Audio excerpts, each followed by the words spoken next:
Kita akan bahas pada siang ini teman-teman, semoga Allah berkahi sunnah-sunnah yang diucapkan ketika pagi dan sore hari.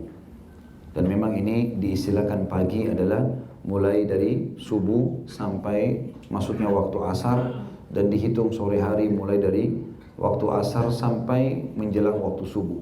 Ya. Masih diistilahkan dengan petang, walaupun sebenarnya yang lebih afdal adalah sampai menjelang isya, ya. Kesempatan untuk melakukan zikir. Zikir ini teman-teman dan doa ada yang dianjurkan sekali dibaca pada pagi dan sore hari, dan ini semua demi kebaikan kita. Di antaranya adalah membaca ayat kursi yang sudah masyhur yang Allah sebutkan dalam surah Al-Baqarah surah nomor 2 ayat 255. Ini dibaca satu kali pagi dan satu kali sore. Allah SWT berfirman, A'udzubillahi minasyaitonirrajim, Allahu la ilaha illa huwal hayyul qayyum. Potongan kalimat ayat kursi ini berarti Allah lah yang tidak ada Tuhan yang berhak disembah kecuali Dia zat yang maha hidup, itu Al-Hayyu, dan Al-Qayyum yang terus menerus mengurus makhluknya. Berarti kita sedang memanggil zat Allah yang maha hidup, yang maha memberi, maha memperhatikan, maha mengawasi. Dalam surah An-Nisa Allah mengatakan, Innallaha kana 'alaikum raqiba. Allah selalu mengawasi kalian. Jadi pada saat kita membaca Allahu la ilaha illa huwal hayyul qayyum, kita sedang memanggil Allah yang tentu kita orang Islam diberikan pengetahuan tentang siapa nama Tuhan kita. Seorang ilmuwan pernah berkata, saya pernah mengelilingi pelosok muka bumi ini, saya pernah temukan kampung tanpa pasar, saya pernah temukan kampung tanpa rumah, saya pernah temukan kampung tanpa peradaban, tidak ada sekolah, nggak ada rumah sakit, tapi saya tidak pernah menemukan kampung yang tidak ada tempat ibadah. Ada tempat ibadah, cuman mereka tidak tahu siapa Tuhan mereka. Kita bersyukur kepada Allah Subhanahu Wa Taala karena begitu kita lahir, apalagi lahir dalam keadaan Islam, diajarkan ada Tuhanmu namanya Allah, la ilaha illallah, tidak ada Tuhan selain Dia. Diajarkan sifat-sifatnya, disebutkan dalam kitab Al-Quran firman-Nya. Kita mengikuti ajaran utusannya Muhammad Sallallahu Alaihi Wasallam, maka kita sudah tahu semuanya. Allah suruh kita memanggil Dia, Allahu la ilaha illa huwal hayyul qayyum. Allah tidak ada Tuhan kecuali yang berhak disembah kecuali Dia yang maha hidup dan terus menerus mengurus makhluknya.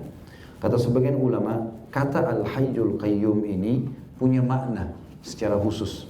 Di dalam hadis yang lain, siapa yang menggunakan dalam istighfarnya atau doanya, maka akan diampuni dosanya yang lalu-lalu. Makanya dalam sebuah hadis tentang kalimat istighfar yang paling sempurna adalah Astaghfirullahil azim alladzi la ilaha illa huwal hayyul qayyum wa atubu ilaih. Kata para ulama, karena ada kalimat hayyul qayyum, zat yang maha hidup dan terus menerus mengurus makhluknya, maka ini sudah cukup membuat seluruh dosanya, kata Nabi SAW, diampuni walaupun sebanyak buih di lautan. Lalu Allah jelaskan kepada kita bagaimana kita memahami al-hayyu al-qayyum, yang maha hidup dan selalu mengurus makhluknya. Allah bilang, la ta'khudhuhu sinatun wala naum. Allah tidak pernah sina itu ngantuk, wala naum, apalagi tidur.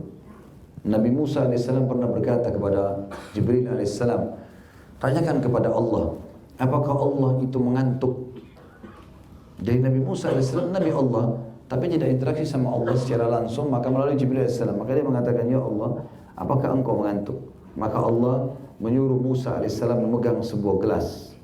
Jangan pindahkan gelas itu, hai Musa, sampai Allah perintahkan lagi kau memindahkannya. Maka Musa AS memegang gelas tersebut dari pagi sampai malam. Dipegang terus sama Musa AS. Tidak bergerak karena perintah Allah Subhanahu Wa Taala. Pada saat malam hari tiba, Musa AS mengantuk. Kemudian dia tertidur, jatuhlah gelas tersebut lalu pecah dan tumpah semua air di dalamnya. Maka pada saat itu Allah berfirman kepada Musa mengatakan, hai Musa, andai saja saya mengantuk, sebagaimana kau mengantuk, maka seperti itulah keadaan alam semesta ini, seperti air dalam gelasmu tadi, akan berantakan semua. Jadi teman-teman, ruangan ini saya tidak mungkin ada lampu menyala kalau tidak ada teknisi yang memasangnya, tidak ada yang menyalakan, tidak ada yang mematikan kalaupun misalnya dia padam.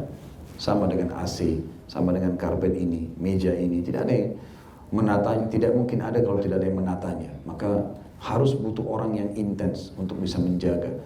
Orang kalau mau ekstra kesehatan, ekstra kebersihan, ekstra segala macam, dia harus juga ekstra keluarin uang untuk pelayanan, perawatan, ya, maintenance-nya itu memang perlu. Kalau enggak maka tidak akan bisa. Maka untuk memanage sedemikian luar biasa luasnya langit dan bumi ini tidak main-main. Allah menjelaskan sifat maha hidupnya dan maha mengurus makhluknya, mengatakan Allah tidak pernah mengantuk apalagi tidur. Sinah ngantuk, wala naum, naum artinya tidur, apalagi tidur. Lahu ma fis samawati wa ma fil ard, miliknya lah semua apa yang di langit dan di bumi. Dan kalimat ini juga menjelaskan tentang sifat Al-Hayyu Al-Qayyum. Jadi ini rincian daripada Hayyul Qayyum tadi. Allah maha hidup dan juga terus-menerus mengurus makhluknya, artinya tidak ada satu titik pun di langit dan di bumi kecuali Allah Subhanahu wa taala yang menciptakannya, merawatnya dan juga bisa menghilangkannya. Man dzalladzi yashfa'u indahu illa biidzni, tidak akan pernah ada yang bisa memberikan pertolongan atau syafaat kecuali dengan izinnya. Nah, kata para ulama, ini syafaat diberikan pada hari kiamat, pertolongan agar orang bisa masuk ke surga dari api neraka, selamat. Dan ini ada tentu bahasan sendiri tentang masalah syafaat, ya. Di tanda-tanda hari kiamat termasuk ada syafaat, kita bisa memberikan syafaat pertolongan bagi orang-orang yang kita tolong kalau timbangan amal kita sudah lolos. Kita boleh memberikan syafaat orang-orang tergantung daripada kadar amal yang kita miliki. Jadi kalau misalnya timbangan amal kita 10.000, amal soleh, dosa kita 9.000, ada selisih 1.000, kita bisa menggunakan 1.000 itu untuk bantu orang lain. Bukan diberi, tapi dengan rahmat Allah, Allah mengizinkan kita memberikan syafaat dengan itu. Ada orang cuma bisa memberikan syafaat 1 orang, ada yang 3 orang, ada yang 10 orang. Ada orang saking banyaknya amal solehnya dan tidak ada dosanya, dia beristighfar kepada Allah, bertobat selama di dunia, dan amal solehnya terus berjalan sampai dia bisa memberikan syafaat seperti suku Mudar. Mudar itu di atas 100.000 orang. Ya, jadi ada pertolongan-pertolongan yang diberikan nanti pada hari kiamat. Tapi itu juga semua dengan izin Allah. Ya'lamu ma baina aydihim wa ma khalfahum. Allah sangat mengetahui apapun yang ada di hadapan mereka dan di belakang mereka. Ya, yang dimaksud di hadapan mereka adalah apa yang mereka akan hadapi di depan mereka langsung dan apa yang tidak mereka ketahui dari belakang mereka. Sebagian ulama menafsirkan juga yang dimaksud dengan di depan adalah masa depan dan yang di belakang adalah masa lalu. Allah lebih tahu sebelum kita diciptakan, masa lalu kita yang sudah kita kerjakan itu Allah sudah tahu itu akan kita kerjakan baik atau buruk. Juga di masa depan kita tidak tahu, tapi Allah sudah tahu apa yang kita kerjakan sampai menjelang ajal datang nanti. Wala yuhituna bi syai'in min ilmihi illa bima syaa, dan mereka tidak mengetahui sesuatu apapun tentang ilmunya Allah melainkan apa yang Dia kehendaki. Jadi ilmu Allah sangat luas, masih banyak yang belum kita ketahui. Ya, bahkan kita subhanallah di antara manusia saja masih banyak di antara kita yang punya ilmu yang lain tidak punya, atau orang lain punya kita tidak punya. Dan setiap kali kita gali ilmu maka selalu ada muncul yang baru, inovasi baru, ilmu baru, pengetahuan baru. Semua itu cuma sebagian kecil dari ilmu-ilmu Allah Subhanahu wa taala yang luas, ya. Semua itu sebagian kecil dari ilmu-ilmu Allah yang luas. Makanya Nabi Musa alaihissalam pernah berkata ya Allah, kepada pengikutnya, aku adalah hamba Allah yang paling pintar di muka bumi. Waktu itu bukan niat sombong, tapi Nabi Musa alaihissalam ingin menunjukkan kepada orang-orang di sekitarnya, kalau saya dengan faham Taurat ini, saya sekarang di muka bumi adalah hamba Allah yang paling tahu tentang Allah. Maka Allah pun ingin memberikan pelajaran kepada Musa alaihissalam. Jibril alaihissalam pada detik itu juga turun, lalu mengatakan kepada Musa, Allah memerintahkan kau mencari seorang hambanya di pesisir laut. Itu kebetulan di Turki bagian Asia, ya.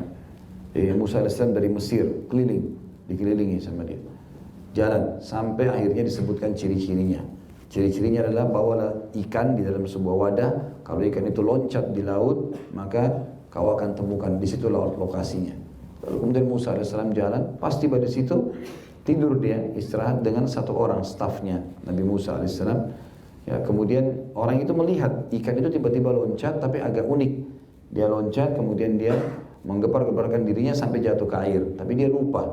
Lalu Nabi Musa alaihissalam besok paginya bangun jalan sama orang ini, tengah jalan baru dia bilang, oh saya ingat semalam kayaknya ikan itu turun. Maka Musa alaihissalam segera kembali sana, ketemulah dia dengan Khidir alaihissalam. Dan Nabi Musa langsung berkata, saya ingin belajar dengan kamu, ingin belajar. Maka Khidir alaihissalam berikan syarat penting dalam menuntut ilmu. Jangan kau bertanya sesuatu sebelum saya jelaskan. Terima saja semua apa yang saya kerjakan, apa yang saya sampaikan, tapi jangan tanya kenapa, sampai saya sendiri yang jelaskan. Musa AS mengiyakan. Baru saja ngomong begitu sudah sepakat akadnya, jalan naik di atas kapal, nelayannya baik, sambut Nabi Khidir kenal baik. Tiba-tiba Nabi Khidir AS ambil alat, dibolong-bolongin kapal itu. Maka Musa AS lihat dengan akal normalnya manusia biasa. Kenapa kau jubel ini? Kenapa dirusak nih kapal? Nabi Khidir sudah bilang, saya sudah bilang, kau tidak bisa sabar. Harus tunggu saya jelaskan. Maka kata Musa AS, baiklah, saya tidak akan bertanya. Jalan sebentar turun, ada anak kecil ditangkap oleh Khidir, dibunuh. Maka Musa AS kaget. Musa AS mengatakan, kenapa aku bunuh jiwa anak kecil, jelas belum balik, nggak ada dosanya nih, kenapa harus dibunuh? Kata Khidir, sudah saya bilang, jangan bertanya sampai saya jelaskan. Kau tidak bisa sabar. Kata Musa, baiklah, kalau seandainya setelah kejadian ini saya masih bertanya, sudah selesai urusan kita. Maka jalanlah. Tidak disebutkan dalam Al-Quran kisah yang lain. Mungkin ada kejadian-kejadian banyak, tapi yang jelas Nabi SAW merincikan dalam sebuah hadis. Setelah itu jalan terus sampai masuk ke dalam sebuah negeri atau kota. Negeri ini tidak ada yang kenal. Tidak ada yang kenal Musa AS, tidak ada yang kenal Khidir AS. Rupanya ada satu tembok mau rubuh, rumah anak yatim, 2 orang anak yatim. Nabi Khidir AS minta mau tinggal di rumah di dalam negeri itu, tapi orang-orang itu tidak kenal mereka, mau disuruh keluar. Kalau malam biasanya mereka tutup pintu gerbang, tinggal di luar. Kalau pagi mau masuk lagi silakan. Maka Khidir AS memperbaiki tembok itu. Dia menyentuhnya lalu kemudian dengan mujizat dari Allah SWT jadi bagus tembok itu. Tembok itu sudah lama mau rubuh. Maka Musa AS cuma kasih masukan mengatakan, Khidir, kalau seandainya kau mau, kau kan sudah perbaikin tembok ini, maka kita bisa minta balasan jasa kita nginap di sini oleh penduduk kampung. Kata Nabi Khidir, sekarang saatnya kita berpisah, hai Musa. Mestinya kau tunggu, saya jelaskan. Tapi karena kau sudah menutup sekarang ini, akad kita sudah putus, saya akan ceritakan kamu. Sesungguhnya Allah telah memberikan aku ilmu yang tidak diketahui oleh banyak orang. Jadi belum terjadi, Allah sudah perintahkan mukjizat Nabi Khidir, itu tugasnya dia. Dia keliling di muka bumi ini, menyelesaikan tugas-tugas yang Allah perintah. Dia bilang, kalau kapal yang saya jebol-jebol pertama yang kau kaget itu, karena di sekitar situ Allah beritahukan kepada saya ada raja zalim. Dia pada saat itu, pada saat kita turun beberapa saat kemudian akan datang raja-raja itu mengambil kapal-kapal yang masih bagus secara paksa. Maka sedikit ada aibnya dia tidak mau. Makanya saya jebol-jebolin kapal itu, tapi jebol-jebolnya kecil, cukup untuk menyelamatkan para nelayan. Dan anak kecil yang saya bunuh itu 2 orang tuanya orang saleh, sangat bagus ibadahnya, tapi anak ini durhaka.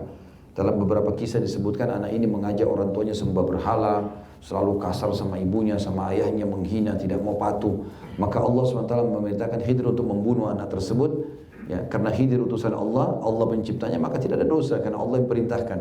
Kemudian juga anak ini meninggal sebelum balik, maka dia juga bisa selamat. Lalu orang tuanya digantikan dengan anak yang saleh. Setelah itu ibunya hamil, lalu kemudian melahirkan anak yang saleh. Kalau tembok ini, saya bukan mau mengambil balasan dari orang-orang negeri ini. Tembok ini sebenarnya saya berdirikan karena Allah perintahkan. Di bawah tembok ini rupanya ada harta yang ayahnya 2 anak yatim ini tanam di situ. Dan kalau rubuh tembok ini akan diperebutkan oleh orang negeri ini. Maka Allah suruh saya perbaikin sampai nanti anak-anak ini sudah dewasa, mereka akan menggali sendiri. Ya. Kata Nabi SAW, semoga Allah merahmati, ya, semoga Allah merahmati Musa. Kalau dia tidak banyak bertanya, kita juga akan banyak tahu dari Khidir. Tapi di sini teman-teman membuktikan bahwasanya Allah ilmunya sangat luas. Nabi Musa alaihissalam sendiri tidak tahu banyak tentang apa yang merupakan ilmu Allah Subhanahu wa taala. Dalam kisah unik yang lain, pernah Musa alaihissalam berkata kepada Allah, kepada malaikat Jibril, "Hai Jibril, beritahukan kepada Allah, saya mau tahu tentang keadilannya Allah. Bagaimana Allah itu dengan adilnya menghakimi hamba-hambanya." Lalu kata Jibril alaihissalam, "Kau tidak akan sabar Musa. Allah itu luar biasa, ilmunya luas gitu. Kau tidak bisa sabar sebagai manusia." "Enggak, saya mau tahu." Musa alaihissalam tetap ngotot. Kata Jibril alaihissalam, "Baiklah, minta kepada Allah, Allah izinkan." Apa yang Allah perintahkan, Allah suruh Musa alaihissalam datangi sebuah sungai. Kesana lihat saja, enggak buat apa-apa, cuman lihat saja. Kemudian Musa alaihissalam dari jauh lihat. Fenomena yang terjadi adalah ada seseorang penunggang kuda dari jarak jauh, kecepatan tinggi jalan, lewat sungai itu dia berhenti, turun minum air. Ternyata di pinggang kiri kanannya ada kantong isinya banyak uang, jatuh dengan hikmah Allah di dekat air itu. Orang ini tidak sadar kalau jatuh, habis kenyang, minum air, dahaganya hilang, dia pergi. Datang orang kedua, anak kecil, belum balik, masih kecil, masih umur 7 tahunan datang, tiba-tiba saja dia minum air, dia lihat ada duit, diambil duit itu langsung pergi. Datang orang ketiga, buta matanya, pakai tongkat. Beberapa saat kemudian datang, dia dengar suara air, dia mendekat, dia minum air. Rupanya orang yang pertama tadi yang duitnya jatuh kembali. Musa alaihissalam lihat semua ini. Lalu orang yang naik kuda tuh lihat, ini ada orang buta. Dia tanya, hai bapak tua buta, kamu tak lihat uang saya enggak? Kata orang buta itu, saya buta, saya nggak bisa lihat. Nggak mungkin, saya tadi baru minum sini, jatuh di sini. Sebelum saya turun di air tadi ada uang itu. Sebelum turun dari kuda, saya pegang uang itu ada, berarti jatuh di sini, nggak mungkin. Ringkas cerita, orang tua ini mengatakan, tidak, saya tidak tahu, ribut-ribut sampai ini diperiksa barangnya nggak ada, dibunuhlah orang tua ini. Orang buta ini dibunuh sama si pemilik kuda tadi. Lalu pemilik kuda cek kembali barang tidak ada, sudah dia pergi.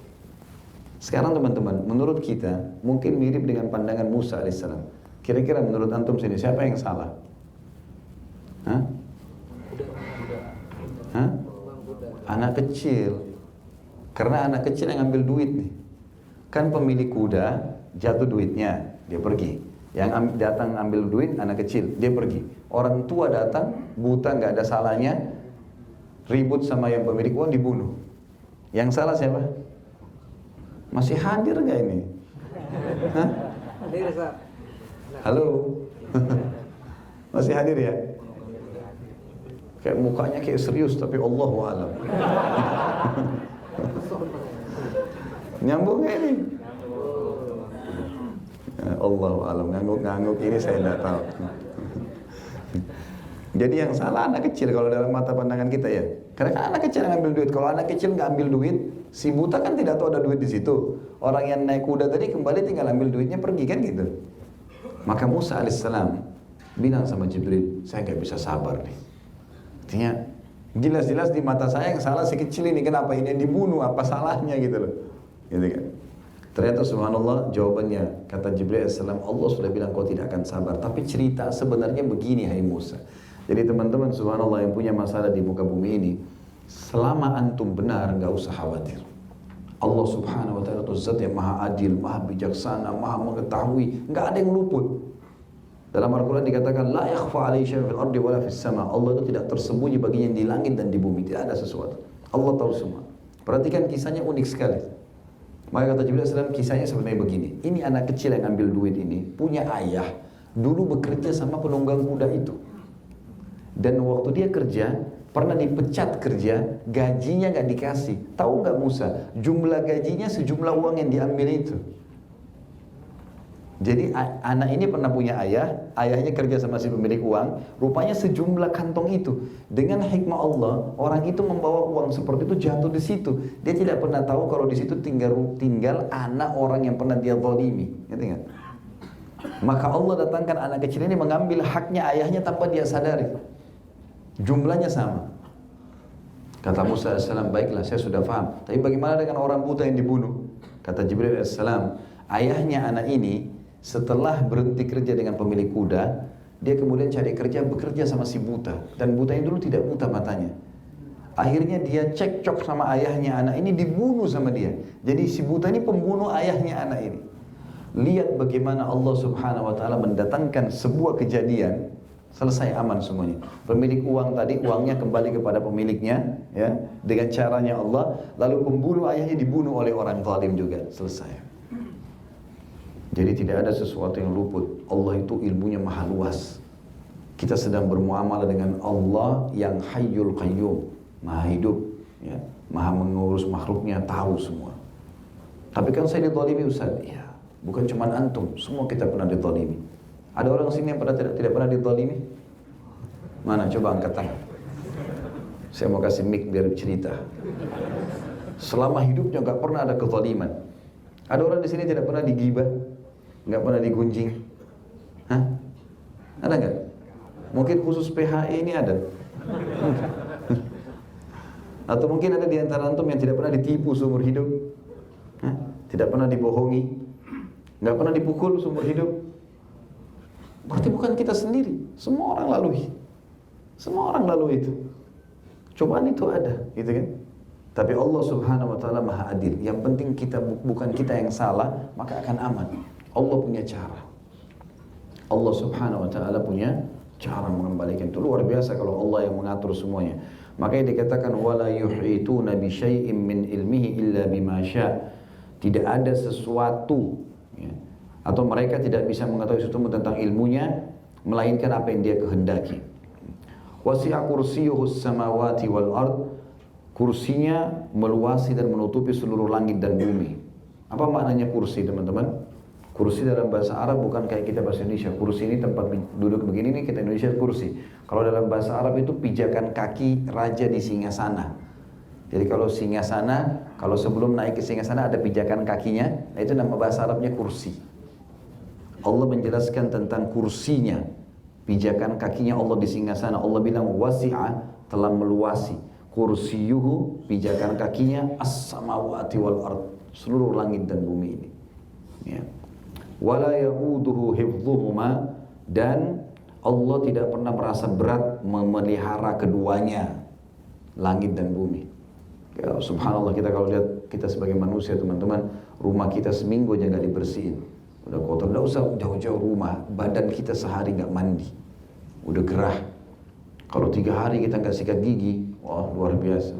Semua orang bisa mati tiba-tiba di sana. 2 hari kita nggak pakai roll on, sudah bau ketiaknya.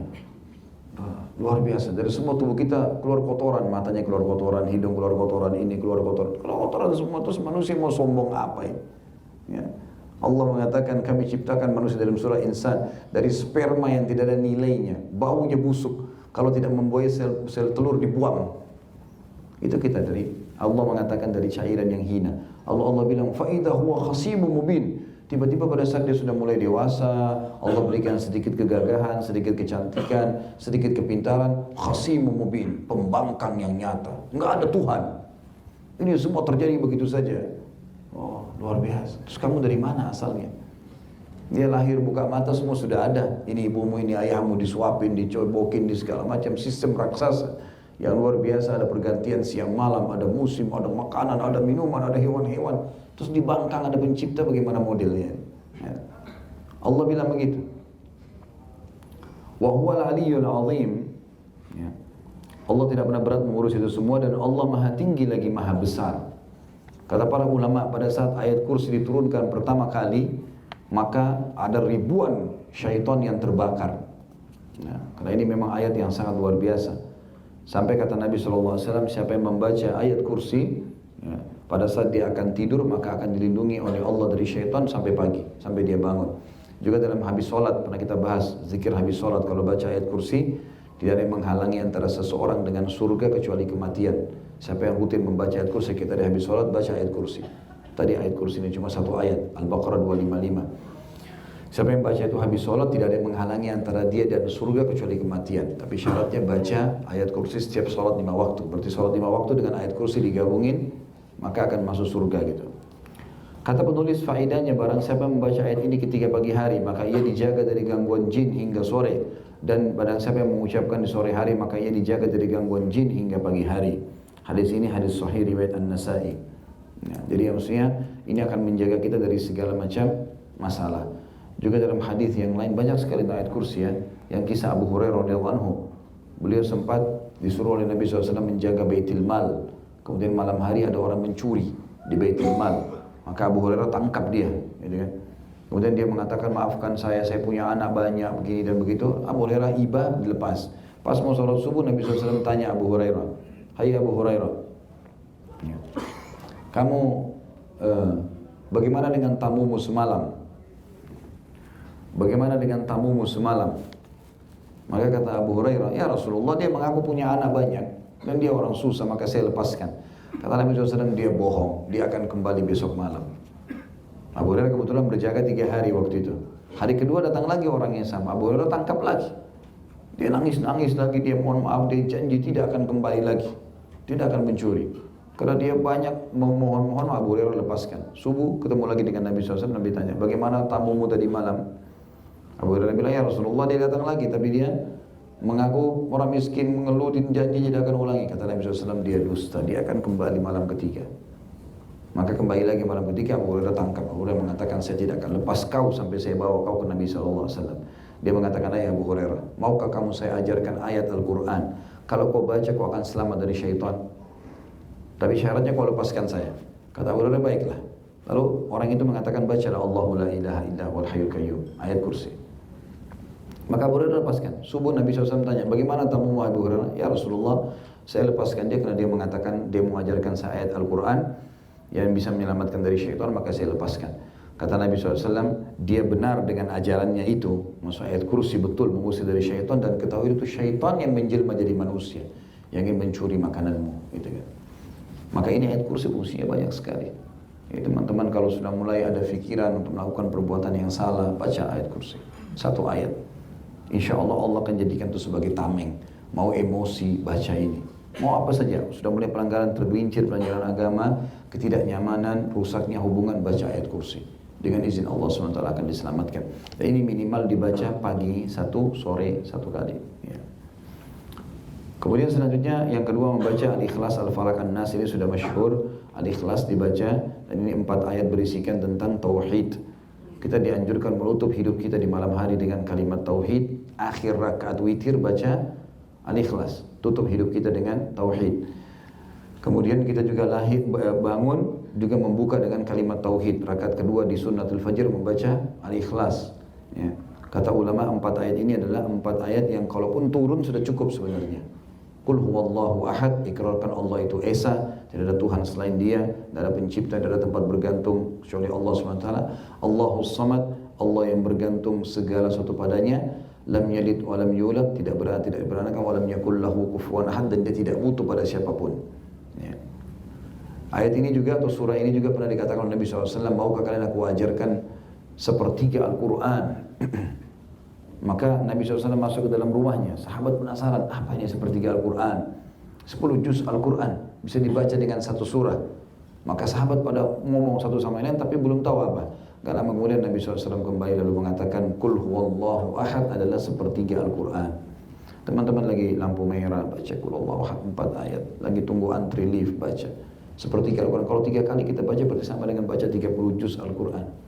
Itu kalimat tauhid. Dan berapa banyak orang masuk Islam karena Qul huwallahu ahad.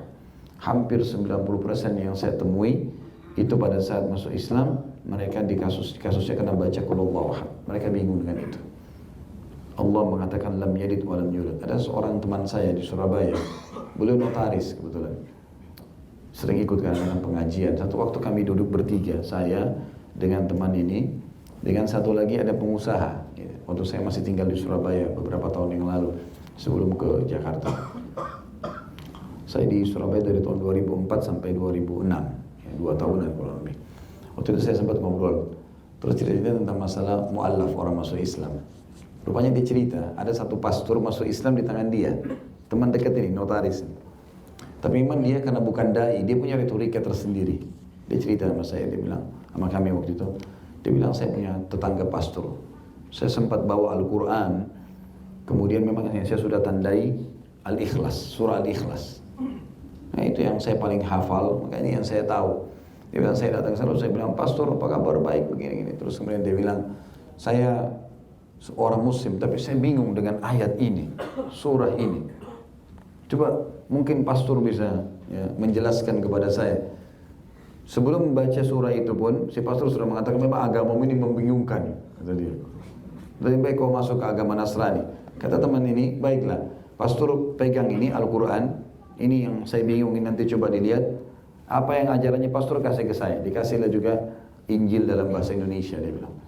Dia bilang, "Saya ambil Injil itu, saya taruh di rumah, gak pernah saya baca. Sampai 1 minggu.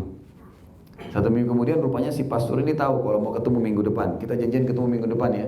Jadi dia selama seminggu itu pelajari terus Al-Ikhlas itu. Ya.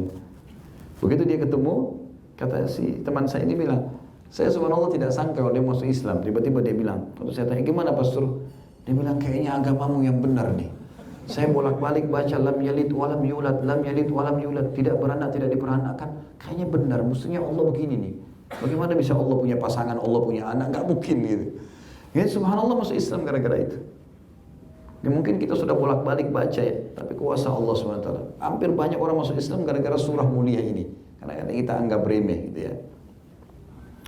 Begitu juga dengan Al-Falaq dan An-Nas. Kata Nabi SAW, ini sunnah dibaca 3 kali pagi, 3 kali sore. Ya, ini Al-Falaq sama An-Nas dikatakan dalam hadis Bukhari. Nabi SAW terus saja memohon perlindungan kepada Allah dari segala macam keburukan sampai turun 2 surah ini. Setelah turun 2 surah ini, maka Nabi SAW tidak pernah lagi memohon kecuali membaca 2 surah ini. Qul a'udzu birabbil falaq, katakanlah atas nama Allah yang menciptakan waktu pagi. Ya. Qul a'udzu birabbil falaq min syarri ma khalaq, dari semua keburukan diciptakan. Ya. Wa min syarri ghasiqin idza waqab, dan dari keburukan malam hari pada saat datang. Ya. Karena biasanya orang bermaksiat di malam hari ya. Orang itu kalau bermaksiat biasanya di waktu-waktu lagi santai. Makanya kita kalau siang hari, pagi biasa beraktivitas masih jauh dari dosa. Tapi kalau malam hari biasanya terbuka sekali, gitu kan. Makanya tempat-tempat hiburan biasanya malah dipenuhi di malam hari. Maka di sini Allah menyuruh kita baca itu. Min syarri ghasiqin idza waqab, ya Allah jauhkanlah aku dari keburukan malam hari kalau tiba. Kata para ulama, godaannya malam hari. Dalam hadis lain kata Nabi SAW, kalau tiba maghrib maka masukkanlah anak-anak kalian ke dalam rumah, karena syaitan sedang berkeliaran dan mengatur serangan-serangannya, gitu kan. Kemudian wa min syarri naffatsati fil 'uqad, dari keburukan naffatsat. Naffatsat itu tiupan, mantra-mantra yang dibaca oleh nenek-nenek sihir atau penyihir. Fil 'uqad, 'uqad itu teman-teman istilah yang digunakan. Jadi setiap penyihir kalau dia mau ikat seseorang, misalnya ada foto, ada kain atau ada boneka atau apa saja yang diniatkan untuk menyihir orang, biasanya diuqad. Uqad itu kayak dililit, diikat. Itu namanya uqad. Makanya teman-teman, naudzubillah, kalau insya Allah sini tidak ada, tapi kalau ada teman-teman yang terganggu dengan sihir, coba bacain banyak-banyak rumah Al-Ikhlas, Al-Falaq, An-Nas, tiupkan ke air, semprotin ke rumah. Ya, biasanya kalau ada buhul-buhul, ada sesuatu yang ditanam oleh penyihir-penyihir itu tertanam di tanah. Ya, itu biasanya keluar. Nah kalau kita temukan atau kita mimpi melihat di depan rumah ada sesuatu, kalau kita sudah berdoa sama Allah, ya Allah berikan petunjuk di mana buhulnya nih. Nabi SAW waktu disihir oleh Lubab bin A'sam, seorang Yahudi dari suku Za'far, itu minta doa sama Allah, Allah datangkan dalam mimpi beliau melihat dalam mimpinya sisir beliau dan rambutnya dililit di batang pohon yang tua, ditaruh di sumur tua di suku Za'far. Maka Nabi SAW bongkar, ditemukan, jadi sihirnya jadi batal. Tapi Nabi SAW sempat kena sihir sebulan. Ya. Sempat beliau lupa giliran istrinya yang mana yang dia harus datangi. Jadi kalau Nabi saya kena, apalagi kita bisa. Jadi bukan berarti dengan ibadah kuat kemudian kita tidak kena sihir, enggak. Ada saja orang yang hasud atau orang yang tidak benar sama kita ya. Makanya harus hati-hati. Nah kalau ditemukan, kalau mau ditemukan, bisa ruqyah, baca ayat kursi, Al-Falaq, An-Nas, Al-Ikhlas, Al-Falaq, An-Nas, kemudian 3 atau berapa ayat, akhir ayat surah Al-Baqarah, kemudian Al-Kafirun, ditiup ke telapak tangan, diusap di badan. Kalau terasa nggak enak, kesemutan, diusap-usap terus daerah situ ya. Kalau mau muntah sendawa, biarin aja, keluar. Kalau sering pusing, sakit kepala, diusap-usap di bagian kepala, minta sama Allah petunjuk supaya dibatalkan atau dihilangkan. Juga bisa ditiupkan bacaan itu di air, diminum. Apalagi kalau ada daun bidara, teman-teman saya sarankan tanam pohon bidara ya. Beli, harganya murah, 100.000 paling. Pot-pot kecil, taruh di teras pun, biar antum tinggal di apartemen bisa. Taruh dekat jendela, tinggal disiramin tiap hari. Ambil 7 lembar, di blender. Bisa dijadikan jus sama jeruk, sama semangka, sama apa, taruh madu, minum. Itu seperti racun bagi syaitan. Di zaman Nabi SAW itu dianjurkan atau beliau gunakan 7 lembar. Diulek di batu, kalau kita sekarang bisa di blender. Itu juga bisa disemprotin di rumah, tapi semprotnya nggak usah semuanya, tapi sekitar itu. Misalnya kita tidak enak di bagian belakang rumah, ambil semprotan setrika, diganti airnya dengan air ruqyah itu, kemudian disemprotin sambil baca ayat kursi atau Al-Ikhlas, Al-Falaq, An-Nas. Insya Allah itu akan sangat membantu gitu. Yang jelas Al-Falaq ini teman-teman, kalau kita semprotin biasanya, kalau kita temukan buhul itu umumnya yang dipakai oleh para dukun-dukun ini, wali-wali syaitan untuk mengikat orang. Biasanya ada uqatnya. Nah uqat itu yang kayak lilitan, itu jangan langsung dibuang ya. Diambil, dibuka uqat itu. Dibuka ya, jangan dibakar langsung, dibuka dulu. Uqatnya dibuka. Boleh sih langsung dibakar, tapi sebagian ulama menganjurkan itu dibuka uqatnya sambil baca Al-Falaq. Wa min syarri naffatsati fil uqad, ditiup, dibuka uqatnya itu. Baru kemudian dimusnahkan. Kalau cairan dialirkan di air. Ya, tapi kalau benda-benda begini setelah dibuka ukatnya semua masing-masing, biasanya makan mereka pakai kain kafan lah, apalah segala macam gitu. Maka itu digunakan. Ini Al-Falaq bisa membatalkan itu.